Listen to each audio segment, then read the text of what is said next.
Welcome students. आज के हमारे इस लेक्चर में हम हमारे लाइट चैप्टर की बैक एक्सरसाइज का क्वेश्चन नंबर 9 सॉल्व करेंगे। इस क्वेश्चन में हमसे पूछा जा रहा है, one half of a convex lens is covered with a black pepper, will the lens produced a complete image of the object? Verify your answer experimentally and explain your observation.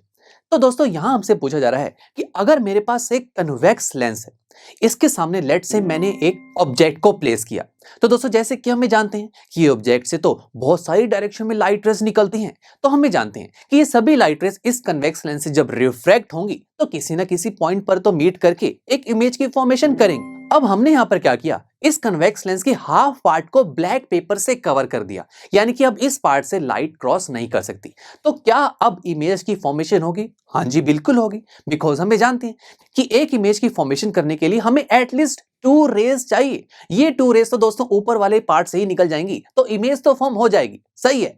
But क्या वैसी ही होगी जैसे पहले बन रही थी? No my friends, because यहां पर अब सारी लाइट रेज पार्टिसिपेट नहीं कर पा रही इस इमेज की फॉर्मेशन के लिए। लाइट यहां पर कम पहुंच पा रही है इस इमेज तक, यानी कि इस इमेज की जो ब्राइटनेस है वो कम होगी as compare to object. Image बनेगी बट ब्राइटनेस कम होगी, यानी कि डिम होगी।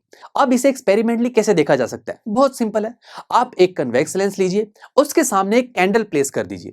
नाउ स्टूडेंट्स, इसकी इमेज इसकी दूसरी साइड पर बनेगी। अब इमेज को देखने के लिए आपको एक स्क्रीन की जरूरत होगी। स्क्रीन के लिए आप एक प्लेन व्हाइट पेपर ले लीजिए और उसको इस लेंस की दूसरी साइड पर डिफरेंट डिफरेंट पोजीशन पर रख के देखिए। जहां पर आपको इसकी इमेज शार्प दिखेगी वहां पर अपनी स्क्रीन प्लेस कर दीजिए। अब उसके बाद आप इस कन्वेक्स लेंस के किसी भी एक हाफ पार्ट को ब्लैक पेपर से कवर करके देख लीजिए। आपको साफ पता लग जाएगा कि अब जो कैंडल की इमेज है वो पहली इमेज से डिम हो चुकी है। यही हुई हमारी ऑब्जर्वेशन। तो चलिए दोस्तों, मिलते हैं आपसे नेक्स्ट लेक्चर में, जहां पर हम हमारी इस बैक एक्सरसाइज का क्वेश्चन नंबर 10 सॉल्व करेंगे। आई एम श्योर स्टूडेंट्स, आपको ये लेक्चर काफी पसंद आया होगा और ऐसे ही मजेदार तरीके से अपने हर एक कॉन्सेप्ट क्लियर करने के लिए डाउनलोड कीजिए पीयू स्टैक ऐप को, जहां पर आपके पास और भी बहुत सारे ऑप्शंस होंगे, जैसे कि back exercise solutions, tip videos, sample papers and much more. So what are you waiting for? Download the app now.